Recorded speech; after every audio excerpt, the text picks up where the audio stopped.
ये कहानी शुरू होती है एक स्पेसशिप से जो अपने मिशन को पूरा करके वापस धरती की तरफ आ रहा होता है कि तभी उसके सेंसर एक प्लेनेट को डिटेक्ट करते हैं जिस पर लाइफ होने की संभावना हो सकती थी। और वहाँ के एक स्पेस क्रू जिसका नाम बज लाइटईयर होता है, उसे एक मिशन दिया जाता है कि वो जाकर उस प्लेनेट को देखे और वहाँ के कुछ सैंपल कलेक्ट करे। वो स्पेसशिप उस प्लेनेट पे लैंड कर जाता है और लाइटईयर अपने मिशन पे जाने लगता है। और वहीं हम देखते हैं कि उस स्पेसशिप में उसके जैसे और भी बहुत से क्रू मेंबर होते हैं जो कि हाइपर स्लीप मोड में होते हैं। वो उस प्लेनेट पे आ जाता है और उसके रडार में आसपास कोई लाइफ फॉर्म डिटेक्ट होती है। तभी वहाँ पे उसकी बेस्ट फ्रेंड एलिसा आती है जो उसकी मिशन की पार्टनर भी होती है। वो दोनों बात करते हुए आगे बढ़ रहे होते हैं। तभी एलिसा उसे बताती है कि वो अपने साथ एक और रुकी को लेकर आई है जो उनकी मदद कर सकता है, पर लाइटईयर को अपना काम अकेले ही करना पसंद होता है, इसीलिए वो कभी भी अपने साथ कोई असिस्टेंट या रुकी नहीं रखता था। वो इस बात को लेकर एलिसा से बहस कर ही रहा होता है कि तभी उस रुकी को कुछ पेड़ की जड़ें जकड़कर जमीन के अंदर खींच लेती है और फिर अचानक से वो जड़ें उन दोनों पर भी हमला कर देते हैं। वो दोनों अपने अपने हथियार से उन जड़ों को काटते हुए अपने आप को बचाने की कोशिश कर रहे होते हैं, पर वहाँ कुछ उड़ने वाले क्रिएचर भी आ जाते हैं जो उन दोनों का पीछा करने लगते हैं। वो दोनों तुरंत अपने स्पेसशिप की तरफ भागते हैं और उन क्रिएचर से अपने आप को बचाने के लिए अपने सूट का स्टेल्थ मोड ऑन कर देते हैं, जिसकी वजह से वो इनविजिबल हो जाते हैं। वो दोनों किसी तरह अपने आप को बचाते हुए शिप के अंदर पहुंचते हैं, पर तभी वो देखते हैं कि उनका वो रुकी अभी भी उनके बीच ही फंसा हुआ है। लाइटईयर उसे बचाने जाता है पर बीच में ही उसका हथियार उसके हाथ से छूटकर नीचे गिर जाता है। एलिसा अपने बंदूक से फायर करके उन्हें उड़ने वाले क्रिएचर से छुड़ाती है, पर वो जड़ें उन दोनों को जमीन के अंदर खींच रही होती है। तभी एलिसा अपनी तलवार उसकी तरफ फेंकती है और उसकी मदद से लाइटईयर उस रुकी को बचाकर शिप के अंदर आ जाता है। वो जल्दी से शिप को उड़ाने के लिए इंजन स्टार्ट करता है क्योंकि वो जड़ें उस शिप को भी जमीन के अंदर खींच रही थी और उसकी वजह से वो शिप एक तरफ ज्यादा झुक गया होता है। लाइटईयर जल्दी से कमांड अपने हाथों में ले लेता है और स्पेसशिप को सीधा उड़ाने की कोशिश करता है, पर इसी दौरान उस शिप का एक हिस्सा पहाड़ से टकरा जाता है और इसकी वजह से उनका स्पेसशिप वहीं क्रैश हो जाता है। सारे क्रू मेंबर को हाइपर स्लीप से उठाकर सही सलामत बाहर निकाल लिया जाता है। उस स्पेसशिप का हाइपर स्पीड क्रिस्टल पूरी तरह से बर्बाद हो चुका था और इसीलिए वो अब चाहकर भी वापस धरती पे नहीं जा सकते थे। लाइटईयर इन सब के लिए खुद को जिम्मेदार मान रहा होता है, पर एलिसा उसे समझाती है कि वो उनकी टीम का सबसे होनहार स्पेस रेंजर है और एक वही है जो फिर से हाइपर स्पीड क्रिस्टल को बना सकता है और फिर वो सब अपने घर जा सकते हैं। ये सुनकर लाइटईयर को हिम्मत मिलती है और वो हर हालत में स्पीड क्रिस्टल को किसी भी तरह बनाने का डिसाइड करता है और लगातार 4 साल तक उनके सारे क्रू मेंबर उस प्लेनेट के सारे रिसोर्सेज का इस्तेमाल करते हुए स्पीड क्रिस्टल को बनाने में कामयाब रहे। और आज उस क्रिस्टल की पहली टेस्टिंग होनी थी जिसके लिए लाइटईयर पूरी तरह से तैयार था। वो वहाँ की लैब से फ्यूल क्रिस्टल को ले लेता है और अपने प्लेन में लगा देता है। उसे उस क्रिस्टल की मदद से प्लेन को हाइपर स्पीड तक पहुंचानी थी और वहाँ के पास के एक प्लेनेट का चक्कर लगाते हुए वापस से वहीं आना था और इस पूरे टेस्ट फ्लाइट में उसे सिर्फ 4 मिनट ही लगने चाहिए। धीरे धीरे वो क्रिस्टल की 100% एफिशिएंसी तक पहुंचने की कोशिश कर रहा होता है और बहुत जल्द वो उसके 70% एफिशिएंसी पर आ जाता है। वो उस प्लेनेट का एक चक्कर लगा लेता है और फिर क्रिस्टल की 100% एफिशिएंसी को हासिल करते हुए उस प्लेन को हाइपर स्पीड अचीव करने का कमांड देता है और वहाँ से वापस आने लगता है। पर तभी वो अपने ट्रेजेक्टरी रूट से डाइवर्ट हो जाता है और वो किसी दूसरे डायरेक्शन में जाने लगता है, पर किसी तरह से वो वापस से अपने ट्रेजेक्टरी को हासिल कर लेता है और उस प्लेनेट पे वापस से लैंड करने लगता है।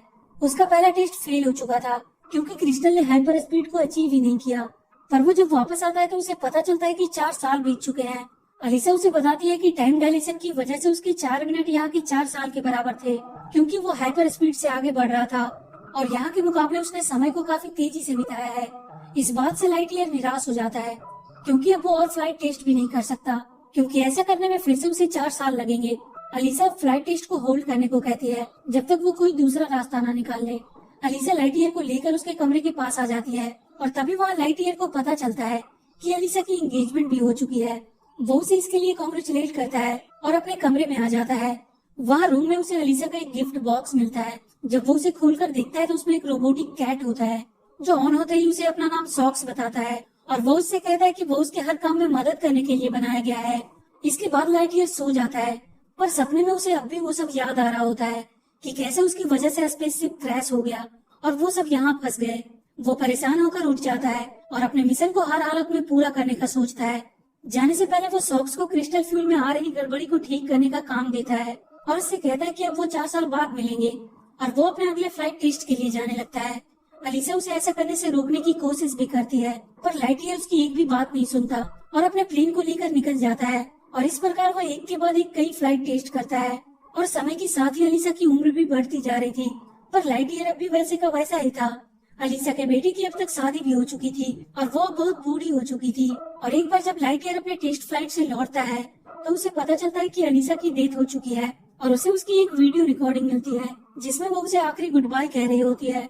उसके साथ उसकी ग्रैंड डॉटर रीजी भी होती है जो अपनी ग्रैंड माँ की तरह ही एक स्पेस रेंजर बनना चाहती थी। तभी वहाँ पर अलीसा का बेटा आता है जो अब स्टार कमांड का नया कमांडर बन चुका था। वो उससे अब यहाँ से वापस जाने के बारे में भूल जाने को कहता है और वो अपने एरिया को और प्रोटेक्टेड बनाने के बारे में बात करता है। लाइटईयर उसे समझाने की कोशिश करता है कि वो अभी ये काम कर सकता है, पर कमांडर उसकी बात नहीं सुनता है। वो उदास होकर अपने कमरे में आ जाता है।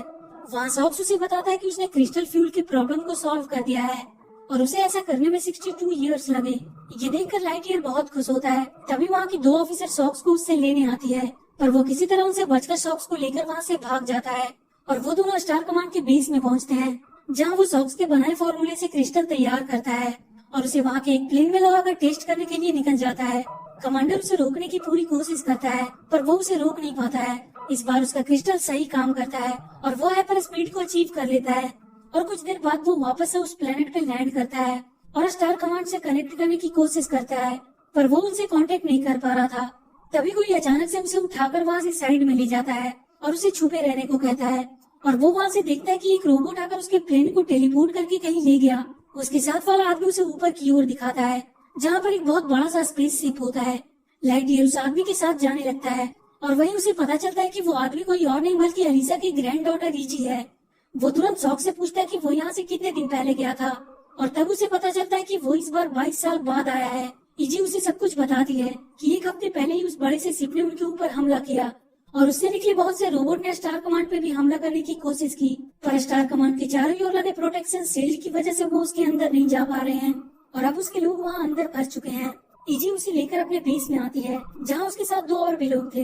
वो सब मिलकर उन रोबोट से बचते हुए अंदर जाने का प्लान बनाते हैं ताकि क्रिस्टल फ्यूल लगाकर वो सब वापस धरती पर जा सके, पर सबसे पहले उन्हें उस बड़े से शिप को खत्म करना होगा जो स्टार कमांड के ऊपर मौजूद है। वो सब अपने मिशन पे जाने के लिए तैयार हो जाते हैं। तभी वहाँ पर एक रोबोट आता है जो लाइटईयर को पकड़कर अपने साथ ले जाने लगता है। ईजी और उसके दोनों दोस्त किसी तरह उसे उस रोबोट से बचाते हैं। उन सारे रोबोट्स का हेड ये देखकर बहुत गुस्सा होता है और वो खुद एक प्लेन लेकर उसे पकड़ने के लिए निकल जाता है। इधर लाइटईयर को पता चलता है कि यहाँ से लगभग 4 किलोमीटर दूर एक पुराना प्लेन पड़ा हुआ है और वो सब उस प्लेन को लेने के लिए निकल जाते हैं।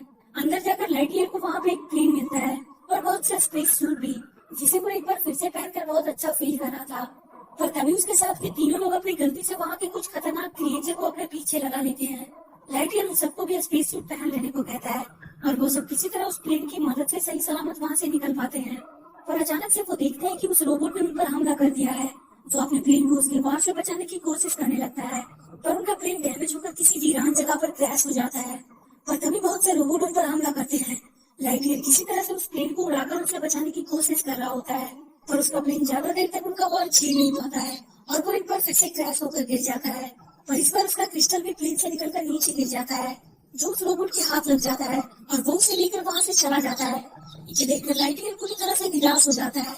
उसे लगता है कि अब सब कुछ खत्म हो चुका है। और तभी वो बड़ा सा रोबोट उसे पकड़कर अपने साथ सीट में ले आता है जहाँ वो उसे देखकर हैरान हो जाता है क्योंकि वो रोबोट कोई और नहीं बल्कि उसी का एक मोटर वर्जन होता है जिसके पास में एक सॉक्स होता है जो उसे बताता है कि वो उसके 50 साल के बाद की दुनिया का है। उसने भी स्टार कमांड से प्लेन छोड़कर हाइपर स्पीड को अचीव कर लिया था।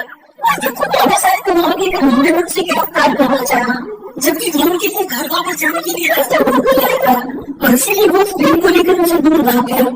जीपीएस में उससे जंक्शन पर बदल जाने लगा और एक ऐसे फ्यूचर में वो पहुंचा जहाँ की दुनिया लाइफ तरह से काफी होती थी और तब उसे बात समझ आया कि उस मुश्किल की मदद से को टाइम पर बदल नहीं सकता है तो फिर उसकी मदद से वो टाइम में पीछे नहीं जा सकता है और उस प्लेनेट के राजधानी की मिशन को रिकॉर्ड कर सकता है और दूसरे बार लॉन्च कर जा सकते हैं। और जो कभी बार उसे समझ हुआ वो कभी होगा नहीं और इसलिए उसे वो क्रिस्टल कर गई क्योंकि उसके पास जो क्रिस्टल था वो कई बार के क्रिस्टल की वजह से खराब हो चुका था।